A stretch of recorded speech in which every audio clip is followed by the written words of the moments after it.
To understand more about the topic at hand, branched chain amino acids, or BCAAs for short, let's first take a look at what amino acids are. So amino acids are essentially the building blocks of protein, and our bodies break down the proteins we consume into individual amino acids, which are in turn used to create proteins we need to function and also for repairing tissue and building muscle. There are around 20 amino acids that us humans need to be concerned about, and these can be categorized as non-essential, conditionally essential, and essential. Non-essential amino acids, as the name suggests, can be produced by our body from other amino acids when required. Conditionally essential amino acids are non-essential amino acids that become essential when you experience conditions of physical stress or trauma, and your body cannot produce a sufficient amount of these to meet the demand. And you've likely heard of some of these conditionally essential aminos, particularly glutamine and arginine.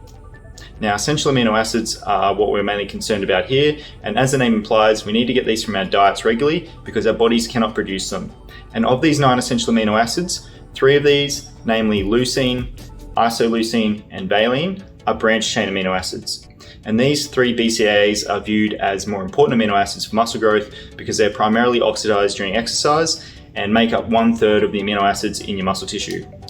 One of these 3 BCAAs in particular, leucine, appears to be the most important in increasing and preserving your hard-earned muscle mass, and is this premise behind the supplement companies selling BCAAs as muscle builders and why they include a 2-to-1 or more ratio of leucine to isoleucine and valine.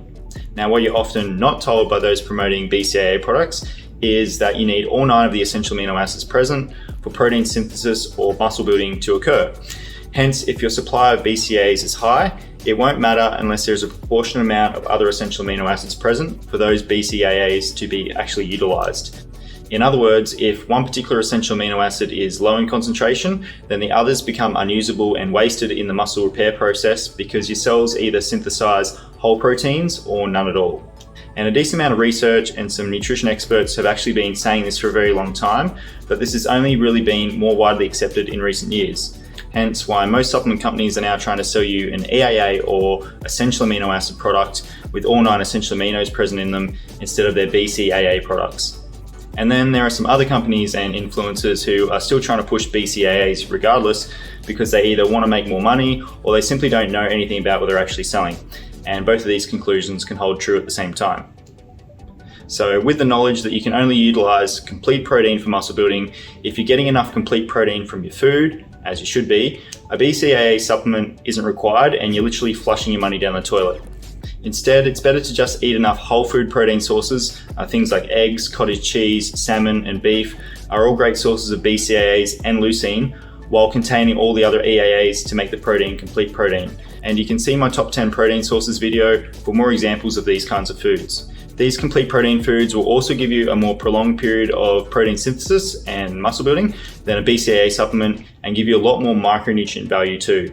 If you're looking for a protein that's easy to digest around workout times, well, it's better to use whey protein or hemp protein if you're a vegan because these sources of protein are far more effective and a lot cheaper than a BCAA supplement. If you're a vegan and you don't consume complete animal proteins, then a vegan BCAA supplement could have some utility for you along with your plant-based proteins. But again, pairing whole food protein sources that are also high in leucine, like navy beans and lentils, with other plant-based foods to make complete proteins is a better option. The only other possible application for BCAAs is to help with fighting with fatigue during workouts.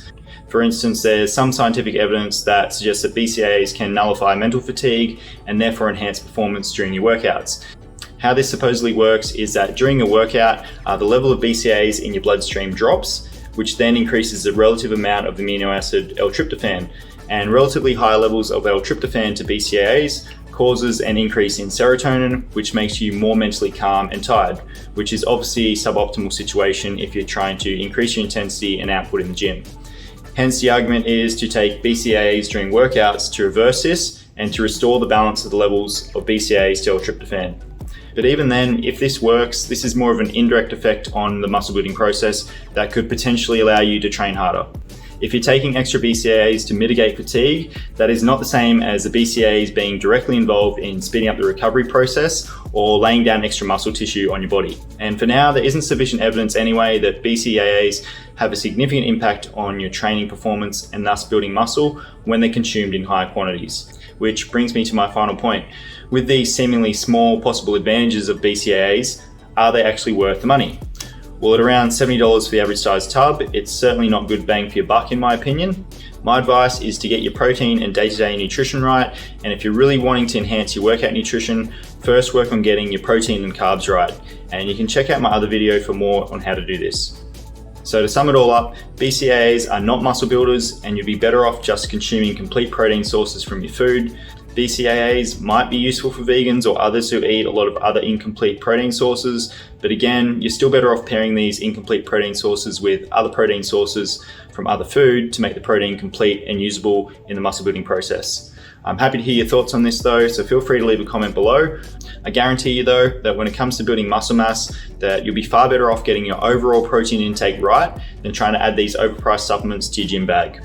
Tap the like button and follow us if you got a lot out of this video, and make sure you read the description below too and grab some of our free bonus material including training programs, nutrition plans and other great resources. Thanks and see you next time.